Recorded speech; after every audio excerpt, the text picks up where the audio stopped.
The bar on the first floor of the hotel was already bubbling with voices. Anthony was quite well known across California. The friends he had invited to the party had all brought even more friends along, filling up the bar. The bright lights shining across the entire bar blurred the scene. Angela, dressed in a long red gown, was sitting in the corner with a drink in her hand. Her cheeks were bright and rosy. She was surrounded by her usual group of fair-weather friends, who took turns complimenting her. Hotel Finest is not cheap, Angela. Anthony must have big plans in mind, right?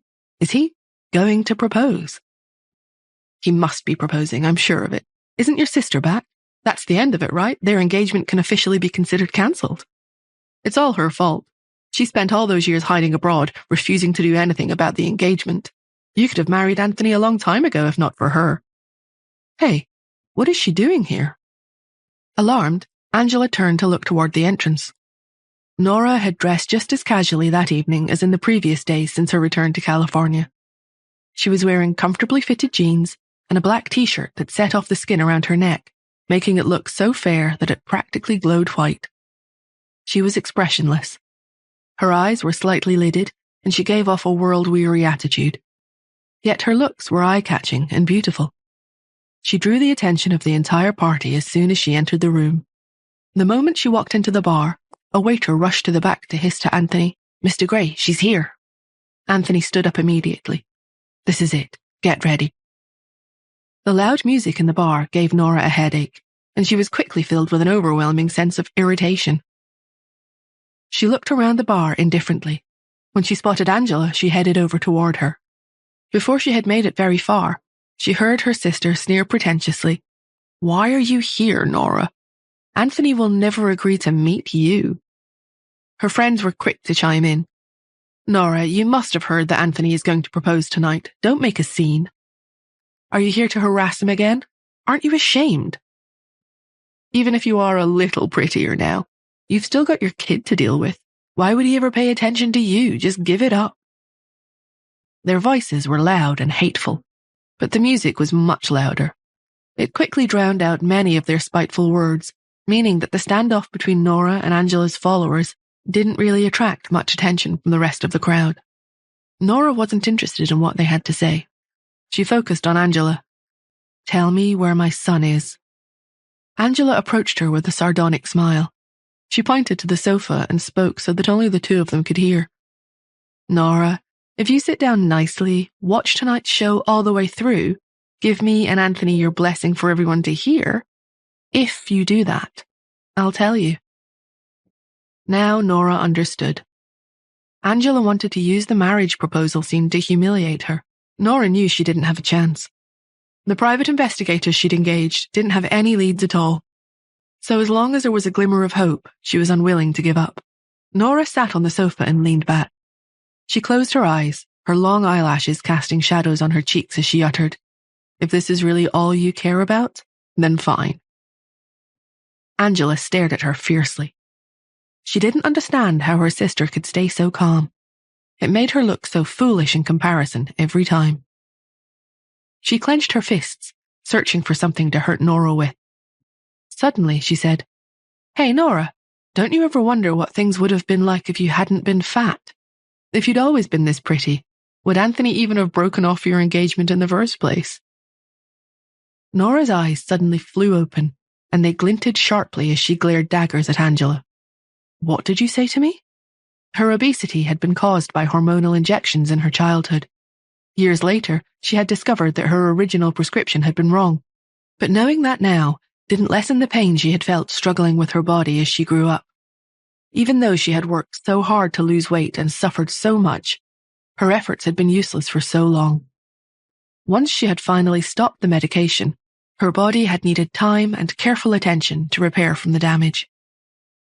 Seeing that Nora's expression had finally changed, Angela laughed arrogantly. With a venomous look in her eyes, she said, "We're both Smiths, so why should you be the one to marry into the Greys? We had to do something to even things out. Messing with your meds worked out perfectly in the long run, just like Mom said it would. Look around. Sure enough, Anthony has fallen in love with me." Nora was stunned at Angela's words. Is she really saying that she and her mother purposefully did that to me? And Angela continued, heedless of Nora's reaction. It really doesn't matter that you've slimmed down now. It's too late. What a waste of that face of yours. If you weren't stuck with that kid, you might have been able to find another man. But now? Anger roiled in Nora's eyes. She couldn't believe anyone could be so vicious. She had only been 5 when she'd been put on that hormone treatment. She was on the edge of losing her temper.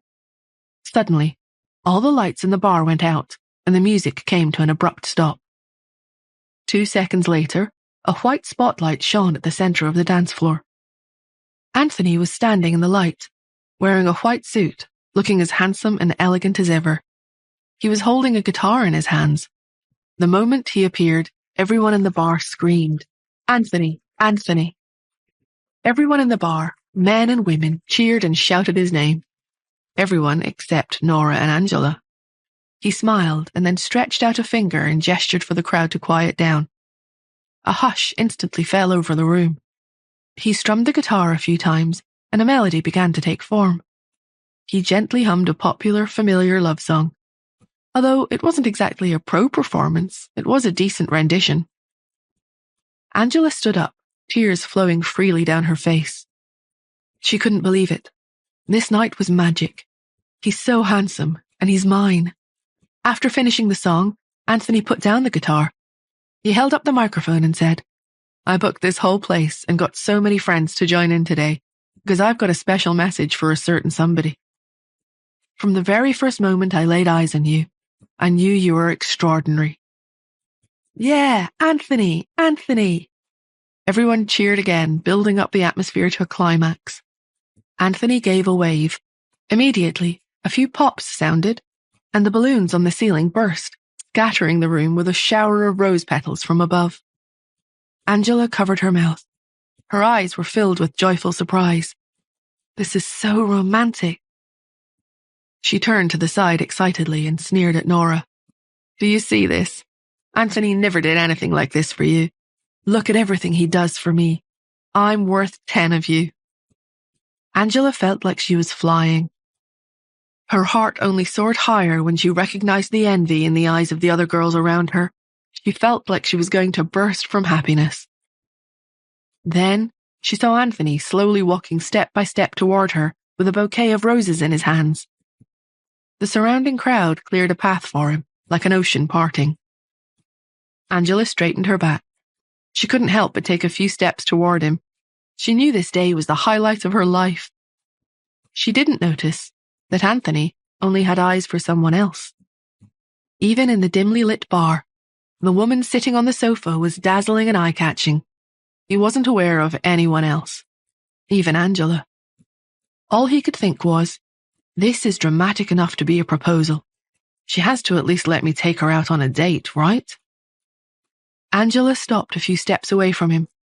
Watching him come nearer and nearer, her smile blossomed uncontrollably. This is it. He's about to get down on one knee. It's happening. Angela watched in utter confusion, unable to process what was happening, as Anthony walked past her and stopped in front of Nora instead. He bent down and offered Nora the roses in a suave gesture. "Miss Anderson, may I have the honor of making your acquaintance?" Angela's eyes widened in astonishment as she stared at the scene in disbelief. It was difficult to see in the dim light of the bar, which made her feel as if she were dreaming. She couldn't understand why Anthony had bypassed her and gone up to Nora. Nora definitely hadn't expected such a dramatic twist either. She had only seen Anthony twice since returning to California. Was he seriously dumping Angela, his prospective fiancée, to try and come after her instead? Glancing over Anthony's shoulders, she saw how surprised and furious Angela looked. The sight of her helped Nora calm down a little. She had been so upset that the horrible revelation that Angela and her stepmother had been responsible for her poor health as a child. This revenge was too sweet. The corners of her lips curled upward into a mischievous smile. Her smile, which was as bright and dazzling as a blooming sunflower, made Anthony's eyes light up. He was about to say something, But Angela couldn't control herself anymore. She screamed, "Anthony!" It was only when he heard her voice that Anthony finally noticed Angela standing behind him. He frowned and asked, "What are you doing here?" Angela was still fantasizing that perhaps Anthony had mistaken someone else for her in the darkness. But his question shattered her hopes.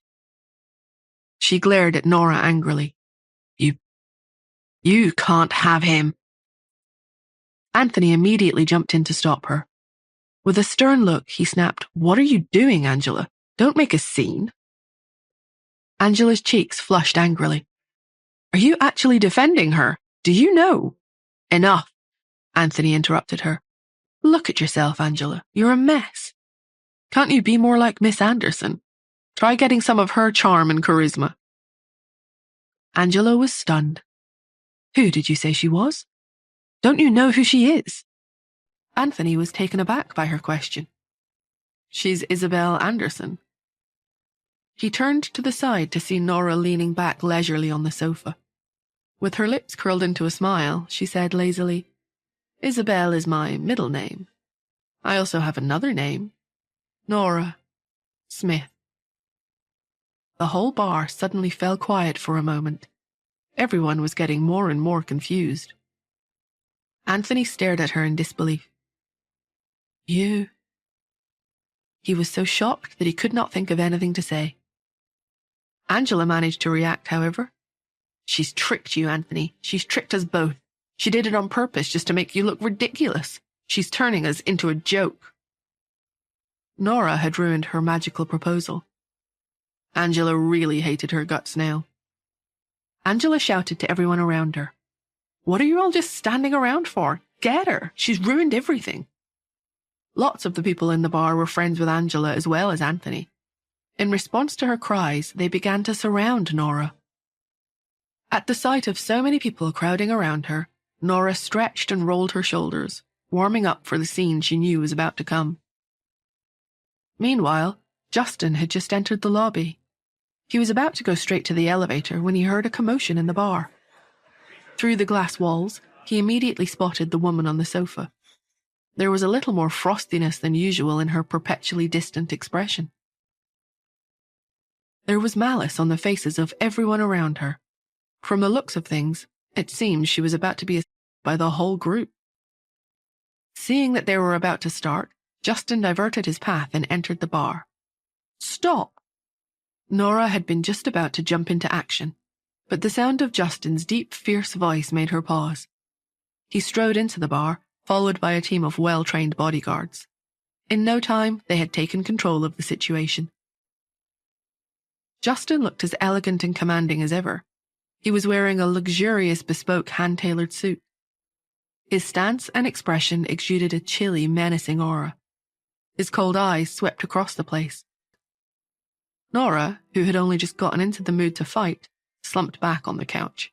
"Gee," she thought, laughing a little to herself. "That guy sure has a lot of rules." It was affecting her performance. The entire crowd was frozen, intimidated by Justin's overpowering aura. Anthony, thinking he could still be the one calling the shots, braced himself and asked, "Who are you?" Lawrence, who was following closely behind Justin, answered, "This is Mr. Hunt." Mr. Hunt from Hotel Finest. Justin Hunt, the owner himself. Anthony had heard that he was here in California on a business trip. His family had given him 1,001 warnings not to mess with the Hunts. The attitude of the crowd changed drastically. Lawrence didn't understand why his boss had taken such a personal interest in the scene, but since he had set out the rules, they had to be enforced. He cleared his throat, raised his chin, and called out to the crowd. "How dare you try to start a fight at Hotel Finest? What's wrong with you all? Get out!" The chastened crowd began to hurry away. When Nora saw that Angela was also preparing to escape with the rest of the group, a sharp look flashed across her eyes. She grabbed Angela's arm. "Angela, there's something you haven't said yet." Angela was already in a panic by this point. She glanced at Justin fearfully, wishing only to leave quickly. She lowered her voice and returned, "Quit acting crazy. Let go of me." "Okay." Nora let go of her arm. Angela heaved a sigh of relief. But as she turned away and was about to leave, Nora walked over and, in a fervent tone, she said, "Do you remember what you wanted to tell me now?"